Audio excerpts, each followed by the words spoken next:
ரொம்பினில் கடந்த ஜூன் 24ஆம் தேதி நிகழ்ந்த சாலை விபத்தில் சரவணன் என்பவர் உயிரிழந்த நிலையில் அவரது 16 வயது மகன் அஸ்வின் குமார் நூலிடையில் உயிர் தப்பினார். இதனிடையே இச்சம்பவம் தொடர்பாக அவரது குடும்பத்தினர் முழுமையான விசாரணை கோரி வலியுறுத்தி வருகின்றனர்.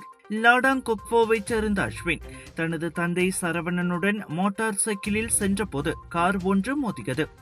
முதல் மோதலுக்கு பிறகு காரில் இருந்த 4 கீழே இறங்கி அவர்களின் நிலையை வந்து பார்த்ததாகவும், பின்னர் தனது தந்தை எழ முயன்ற போது கார் பின்னோக்கி வந்து மீண்டும் அவர் மீது ஏற்றிவிட்டு தப்பி சென்றதாகவும் அவர் கூறுகிறார். இங்க நாங்க ரொம்பினுக்கு போய்கிட்டு இருந்தோம். மோட்டர்ல போய்கிட்டு இருக்கும் போது அந்த வளைவு வளையும் போது ஒரு காடி எங்களை அடிச்சிருச்சு. பிரேக் வச்சு காடி சுத்திட்டு அடிச்சிருச்சு.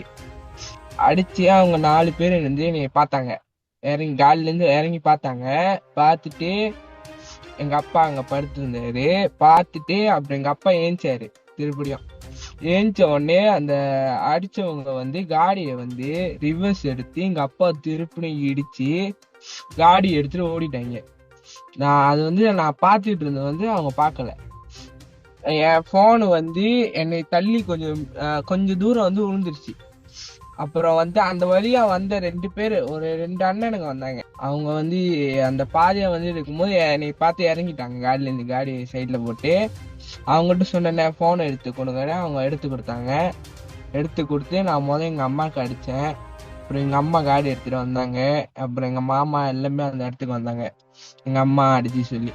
இந்த விபத்தில் அஸ்வினுக்கு கால் முறிவு ஏற்பட்டுள்ள நிலையில் சரவணன் சம்பவ இடத்திலேயே உயிரிழந்தார். இதனிடையே தனது தந்தை மீது 2வது முறையாக கார் ஏற்றப்பட்டது திட்டமிட்ட செயலாக இருக்கலாம் என குடும்பத்தினர் சந்தேகம் தெரிவித்துள்ளனர். இது குறித்து போலீசில் புகார் அளிக்கப்பட்டுள்ளதுடன் குடும்பத்தினரின் தகவலின்படி இந்த வழக்கு சாலை போக்குவரத்து சட்டம் 1987 பிரிவு 41 கீழ் பதிவு செய்யப்பட்டு சந்தேக நபர்கள் ஜாமீனில் விடுவிக்கப்பட்டு இருப்பதாகவும் அவர்கள் கூறியுள்ளனர். இதனிடையே இந்த சம்பவத்தை சாதாரண சாலை விபத்தாக கருதாமல் முழுமையாக விசாரித்து சரவணின் மரணத்திற்கு நீதி கிடைக்க வேண்டும் என குடும்பத்தினர் கோரிக்கை விடுத்து வருகின்றனர். Imagine going beyond what's expected, ready to shape industries, inspire change, and redefine tomorrow.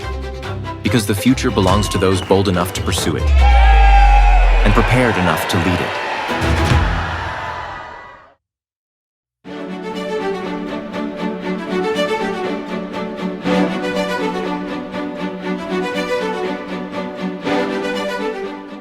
Masih mencari sofa yang betul-betul ikut style korang? Di Fela Design, anda boleh customize sofa anda sendiri daripada desain, warna hingga ke pilihan fabrik.